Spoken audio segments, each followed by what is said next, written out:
তাদেরকে তারা ইঞ্জেকশন দিয়ে শীতরক্ষা দিতে ফেলে রাখে। কোন পরিবার কে আছে যে এটা সহ্য করতে পারবে, এটা নিতে পারবে? তার পরিবারের একজনকে রাষ্ট্রীয় সংস্থা দ্বারা শেখ হাসিনার নির্দেশে তারেক সিদ্দিকের অ্যাডভাইসে জিয়াউল হাসানের মতো যত অফিসার আছে তারা তাদেরকে কেউ অধিকার দেয় নাই আমাদের মায়ের মতো, আমাদের পরিবারের মতো সন্তানদেরকে ধরে নিয়ে যে এভাবে ডিটেনশন দেওয়ার, এভাবে টর্চার করার।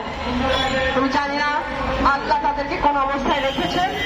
আমি চাই, আমাদের সাথে আপনারা জানেন গতকালকে প্রধান উপদেষ্টার বৈঠক হয়েছেন এবং তিনি আমাদেরকে আশ্বস্ত করেছেন আগামী 24 ঘন্টার মধ্যে জিয়াউল হাসানের মতো, তারেক সিদ্দিকের মতো যারা এই সমস্ত খুনের সাথে জড়িত তাদেরকে অ্যারেস্ট করে তাদের জবানবন্দি দিতে হবে, তাদেরকে বিচারের আওতায় আনতে হবে এবং তাদের কাছ থেকে তথ্য দিয়ে আমাদেরকে দিতে হবে যতগুলো পরিবার খুন আছে, যাদেরকে খুন করা হয়েছে তাদেরকে সরকারের দায়িত্বে, স্বরাষ্ট্র মন্ত্রণালয়ের দায়িত্বে এদেরকে অ্যারেস্ট করার মাধ্যমে প্রত্যেকটা তথ্য নিয়ে প্রত্যেকটা পরিবারের কাছে পৌঁছে দেওয়া হবে। আয়নাঘরের মতো যত সিক্রেট ডিটেনশন সেল আছে, গুম করে রাখার যতগুলো ঘর আছে, প্রত্যেকটা ঘর থেকে বন্দী যারা আমার ভাইরা বেঁচে আছেন তাদেরকে ফেরত দিতে হবে এবং এইসব আয়নাঘরকে ভেঙে দিতে হবে। এই আয়নাঘর আর থাকবে না বাংলাদেশে। এরকম কোন আয়নাঘর, এরকম গুম, এরকম খুনের মতো অপরাধ আমরা আমাদের এই স্বাধীন দেশে, যে স্বাধীন আমাদের শহীদ ভাইয়ের রক্তে, আমাদের শত ভাইয়ের শহীদের রক্তে অর্জন করতে হয়েছে, সেই বাংলাদেশে আমরা এত বড় বড় অধিকার লঙ্ঘন আর সহ্য করবো না।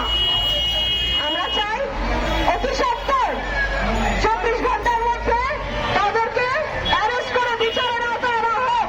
আমরা এই ভিক্টিম ফ্যামিলিরা, এই খুন হয়েছে, যাদের ভাইদেরকে খুন করা হয়েছে, খুন করা হয়েছে, তারা যেন আবার রাস্তায় আসতে দেওয়া হয়, তারা যেন এরপর বিচার দেখতে পাই, এরপরে যেন আমরা দেখতে পাই যে আমাদের ভাইদেরকে ধরে নিয়ে গেছে, অনৈতিকভাবে অবৈধভাবে টর্চার করেছে, অমানবিক নির্যাতন করেছে, তাকে আমরা ফাঁসির কাছে দেখতে চাই।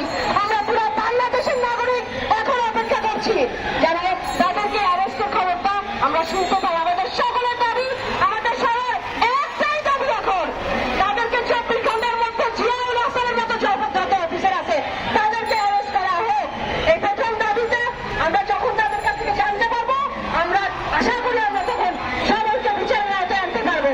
আমরা আশা করি আল্লাহ আমাদের এই আকুতি শুনছেন এবং আল্লাহ আমাদেরকে, আমাদের স্বজনদেরকে আমাদের কাছে ফিরে আসার জন্য সাহায্য করবেন। আমরা